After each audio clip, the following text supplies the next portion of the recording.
Have surprise Royal Rumble plans been scrapped? We'll talk about it. Plus, AEW stars are stripped of their titles and an indie star signs with WWE. It's all in the wrestling news right now. Royal Rumble season almost upon us. The most wonderful time of the year. Surprises, debutantes, reappearances, re-debuts, all in that big multi-person mayhem. One name that has been rumored to be connected to the Rumble for 2023 is Tyson Fury. And those plans look like they've hit the wall before we've even got to January. The US Sun, don't buy the Sun, has revealed that sources close to them say that Tyson Fury has been approached by WWE execs to be a part of not just WrestleMania, but the Royal Rumble itself.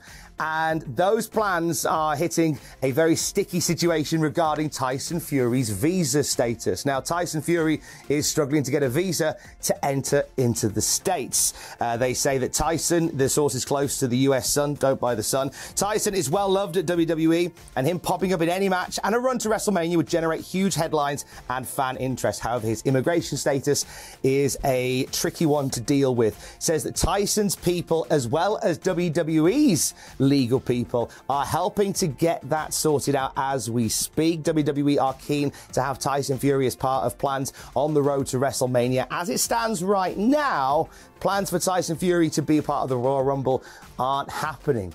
But hey, anything can change in the next couple of weeks. It's pretty tight for getting a visa at this point in time. They go on to say that there's a lot of love for Tyson Fury within WWE. We've talked about this a few times before. It was in this very studio that I spoke to Paris Fury, to Tyson's wife, and and she revealed to me that her and Vince McMahon, before Vince obviously left, were always texting each other. So there's a lot of love between Tyson Fury and WWE. We saw him as part of Clash at the Castle in Cardiff back in September, where he knocked out Austin Theory and then knocked out American Pie for some reason. So there's a lot of love for him there.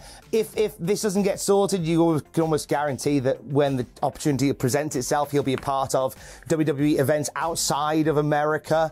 But they're keen to get him for the ones in the States as well. And those plans to be a part of the Royal Rumble look like they've been scuppered before we've even made it to the brand new year. You might have seen already a few plans for the Rumble already coming to fruition. I say a few more details on the Pitch Black match. We kind of get an idea of where this idea came from. So we reported a few months ago about the Pitch Black match being casually scheduled for the Royal Rumble, thinking, is this some sort of crazy Bray Wyatt thing, some wild idea around Uncle Howdy? It feels, the closer we get to it, it feels a bit more like a sponsorship deal, because it's being sponsored by Mountain Dew, which you might have seen by now. Mountain Dew Pitch Black is back. This is the limited edition Mountain Dew energy drink that comes around a couple of times a decade, it seems like. And next year it's due to make a comeback. So the reason that we're getting a Pitch Black match is because it's sponsored by Mountain Dew. Is this going to be like that Pizza Hut Battle Royal that we had at Survivor Series 2021? You know the one I mean, where like they all had pizza at the end.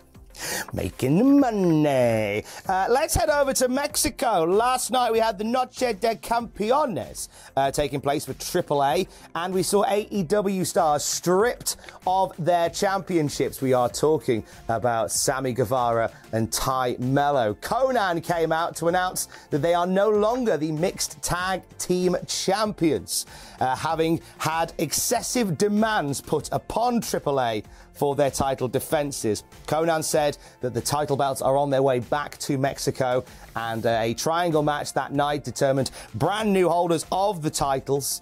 So congratulations to Flema and Negro and Flema and Abismo Negro Jr. That was the one I was reaching for. They picked up the win in a triangle match that also featured Lady Shani and Octagon Jr. and Commander and Sexy Star. They became the new AAA Mixed Tag Team Champions.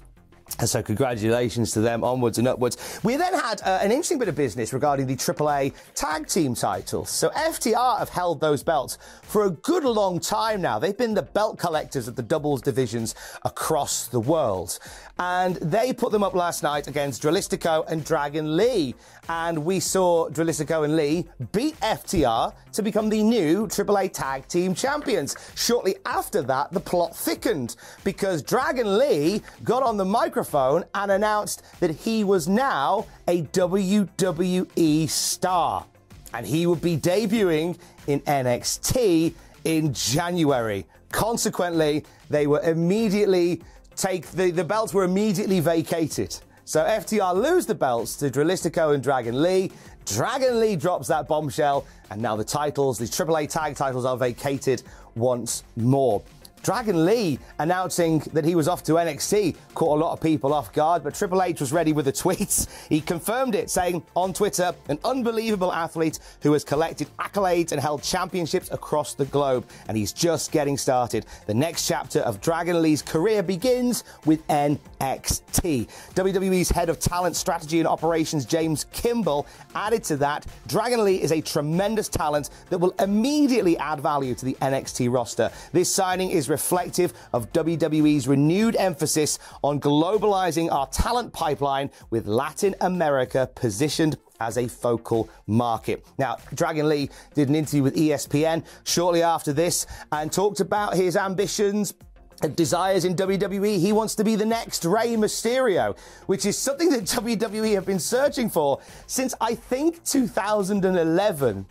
They've been wanting a Rey Mysterio on their books ever since 2011, and there's been multiple stop-start attempts to get that with the likes of your Sin Caras, etc. And for a while, Andrade was considered that as well. Incidentally, when it comes to Andrade, his name started trending not long after this announcement from Dragon Lee. A number of reasons why, but mainly because a lot of people thought, well, this puts paid to any hopes of Andrade being back in WWE by them hiring Dragon Lee. I don't think that rules that out. Obviously, his contractual situation would potentially rule that out. But there's a lot of love for Dragon Lee across the landscape for joining WWE. Obviously, a major part of the landscape of wrestling, part of CMLL, part of AAA, part of Ring of Honor, part of New Japan Pro Wrestling. His family is all about the wrestling. His dad, Bestia del Ring, his brother Roosh in AEW. It's a family affair, and that family is now part of WWE as well. So congratulations to Dragon Lee on making a big signing. And here, it'd be interesting to see what he does, like under the NXT watch in 2023. One to keep an eye on, I do believe. If you haven't done so already, we dropped our most ambitious YouTube video ever just before Christmas, which is the complete history of WWE. It's just shy of 3 hours. And it is the deepest of deep dives into everything to do with WWE's past, present and future. Our incredible team of writers, voiceovers, editors and people put that together. And I highly encourage you to go and check that out right now. I mean, what else are you doing? It's that weird bit between Christmas and New Year's. It's Betwixtmas. It's Crimbo Limbo. You ain't got a lot else going on, have you? Go and watch that now. Good 3 hours there. You'll have a lovely time. And for the latest wrestling news throughout the day, you can check out Cultaholic.com. Stay safe and love you. Bye.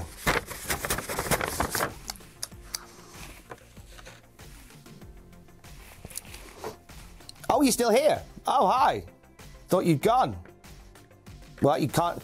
Well, if you don't want to watch the documentary, click one of these.